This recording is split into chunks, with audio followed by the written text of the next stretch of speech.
لیکن جیسے ہم پڑھے تھے موسیٰ علیہ السلام کے بارے میں قرآن مجید کے اندر، کہ قرآن مجید میں ہم نے موسیٰ علیہ السلام کا واقعہ پڑھا. موسیٰ علیہ السلام کو ان کی قوم کیا کہتی تھی کہ اے موسیٰ یہ تمہاری نحوست ہے. جب ان کے اوپر عذاب آتا، ہم نے پڑھے نا کہ ان کے اوپر کتنے عذاب آئے، چوہوں کا عذاب آیا، ٹڈیوں کا عذاب آیا، مینڈکوں کا عذاب آیا، خون کا عذاب آیا، اتنے عذاب آئے. اور عذاب کیوں آتے تھے؟ ان کی وجہ سے، وہ جو نافرمانیاں کرتے تھے ان کے گناہوں کی وجہ سے. اور پریشانیاں کب آتی ہیں، عذاب کب آتے ہیں؟ کہ جب اللہ ناراض ہوتا ہے تو اللہ تبارک و تعالیٰ انسان کے اوپر اس طرح کے حالات جو ہیں وہ مقرر کر دیتے ہیں کہ، اور وہ بھی اللہ کی بہت بڑی رحمت ہے.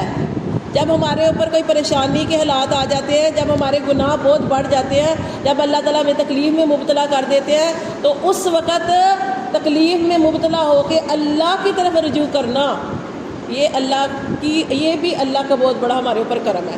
کہ جب انسان تکلیف میں اپنے رب کو پکارتا ہے اور کہتا ہے اللہ مجھ سے غلطی ہو گئی، جیسے استغفار کرتا ہے، جیسے گناہ کی معافی مانگتا ہے، جیسے ہم نے وہ آیت کریمہ پڑھے تھے. کوئی بھی آپ اس طرح کا کام کرتے ہیں تو اللہ کی طرف جاتے ہیں، اللہ کی طرف نوافل ادا کرتے ہیں، توبہ کرتے ہیں، تو پھر اللہ تبارک و تعالیٰ اس تکلیف کو بھی دور کر دیتے ہیں، گناہوں کو بھی مٹا دیتے ہیں، اور گھر کے اندر خیر و برکتیں نازل ہوتی ہیں. جب آپ اللہ کے ساتھ، اللہ کے قرآن، نماز، ذکر کے ساتھ جڑ جاتے ہیں اور اللہ کی طرف جڑ جاتے ہیں. تو یہ اب کیا کرتے تھے کہ ان کے اوپر جب عذاب آئے، کس کے اوپر؟ قبطیوں کے اوپر، فرعونیوں کے اوپر اب عذاب آئے تو وہ کیا کہتے تھے؟ موسیٰ یہ تمہاری نحوست ہے، تمہاری وجہ سے عذاب آئے ہیں. تو وہ عذاب تو ان کے خود گناہوں کی وجہ سے اللہ نے ان کے اوپر عذاب جو تھے وہ نازل کیے تھے. کبھی خون کا عذاب آ جاتا. اب بنی اسرائیل بھی تھے اور فرعونی بھی تھے، فرعونی قبطی. اب ان کے عذاب کن کے اوپر آتا تھا؟ عذاب آتا تھا قبطیوں کے اوپر، کہ ان کے ہر کھانے، جیسے وہ برتن ہے، برتن کے اندر خون، کوئی بھی ان کے پاس کوئی بھی تھی، یعنی خون ہی خون، پانی پی نہیں سکتے تھے، پانی کے اندر خون، پانی ہوتا لیکن جب وہ پینے لگتے خون بن جاتا. اب کیا تھا کہ انہوں نے بنی اسرائیل پانی پیتے تھے تو وہ پانی ہوتا تھا، قبطی پانی پیتے تھے تو وہ خون ہوتا تھا. اب انہوں نے کہا کہ ہمارے ساتھ پانی پیو، ہمارے ساتھ پانی پیو، ہم بھی پانی پیتے ہیں اسی برتن میں، تم بھی. اب کیا تھے جو موسیٰ علیہ السلام کے ساتھی تھے، کیونکہ وہ اللہ کو ماننے والے تھے، جب وہ پانی پیتے تو وہ پانی ہوتا، جب وہ قبطی پانی پیتے تو وہ خون بن جاتا. کیونکہ عذاب تھا ان کے اوپر، کیونکہ وہ گناہ گار تھے، وہ اللہ کے نافرمان تھے. تو بجائے اپنے آپ کو صحیح کرنے کے وہ کیا کہنے لگے؟ نبی کو کہنے لگے کہ نبی تو منحوس ہے، موسیٰ تیری نحوست ہے، اللہ معاف کرے. پھر کیا ہوتا؟ پھر ان کے اوپر عذاب رہتا 7 دن ایک عذاب رہتا. پھر وہ مجبور ہو جاتے. اب جوؤں کا عذاب آیا، ہر چیز کے اندر جوئے، کھٹ مل، مینڈک، ہر چیز، ہنڈیوں کے اندر مینڈک، یہ پریشان، بستروں میں مینڈک، سو نہیں سکتے تھے. 7 دن ایک عذاب رہتا ان کے اوپر. اور پھر کیا کرتے؟ پھر آخر مجبور ہو کر موسیٰ علیہ السلام کی طرف جاتے اور موسیٰ علیہ السلام سے کہتے موسیٰ علیہ السلام دعا کرو یہ عذاب جو ہے وہ ٹل جائے، عذاب ٹل جائے، پھر تیری بات مانیں گے اور ہم ایمان لے آئیں گے. پھر ایمان لے آئیں گے. موسیٰ علیہ السلام اللہ کے نبی تھے، وہ انہوں نے کہا شاید ایمان لے آئیں. وہ اللہ سے دعا کرتے، اللہ ان کا عذاب ٹال دیتا. جب عذاب ٹل جاتا پھر مکر جاتے. پھر 1 مہینہ صحیح رہتا، کوئی عذاب نہیں. پھر اس کے بعد پھر دوسرا عذاب آتا تھا اور پھر وہی. لیکن یہ صحیح نہیں ہوئے. ہر عذاب کو موسیٰ علیہ السلام نے اللہ صلی اللہ سے دعا کی اور عذاب ٹال گیا، لیکن یہ صحیح نہیں ہوئے. کہ جو غلط ہے نا اس نے صحیح نہیں ہونا، جو نافرمان ہے اس نے بات نہیں ماننی. کیونکہ اللہ نے قرآن مجید میں پڑھا ہی ہے یہ سرکش نافرمان ہے، حد سے بڑھنے والے، تو یہ کیسے صحیح ہو سکتے ہیں؟ تو ایسے ہی جو آپ جیسا گمان کریں گے آپ کے ساتھ ویسے ہی معاملہ ہوگا.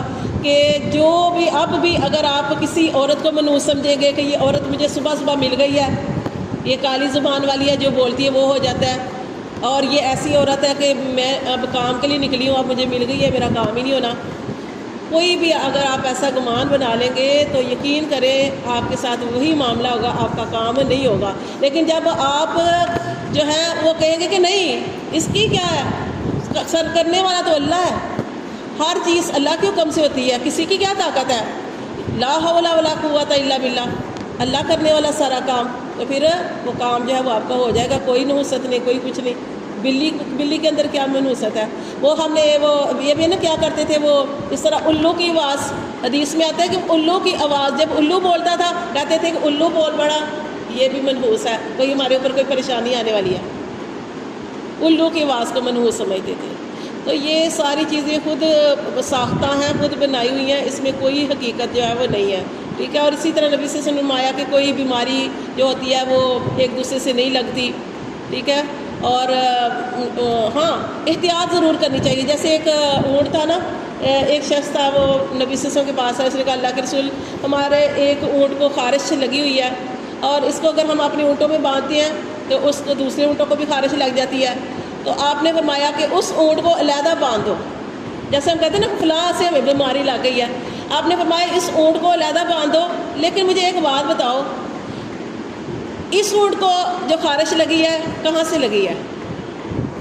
ٹھیک ہے نا، اس اونٹ کو کہاں سے لگی ہے؟ تم کہتے ہیں نا کہ اس کو ہم اس میں باندھتے ہیں تو ہمارے اونٹوں کو لگ جاتی ہے، یہ بتاؤ کہ اس اونٹ کو کس سے خارش لگی ہے؟ تو مطلب یہ ہے کہ ہر تکلیف، پریشانی، بیماری اللہ کی طرف سے آتی ہے۔ اب کرونا آیا ہے، کتنے لوگ تھے اسی گھر میں، ایک گھر میں تھے لیکن کئی محفوظ رہے اور کئی کو کتنی زیادہ تکلیف پہنچی۔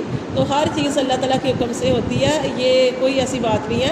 تو بس یہ ہے کہ آپ نے اپنا گمان صحیح رکھنا ہے، جب آپ گمان صحیح رکھیں گے نا تو یقین کریں پھر آپ کے لیے کوئی چیز منحوس نہیں۔ منحوست کس کی ہوتی ہے؟ ہمارے اعمال کی۔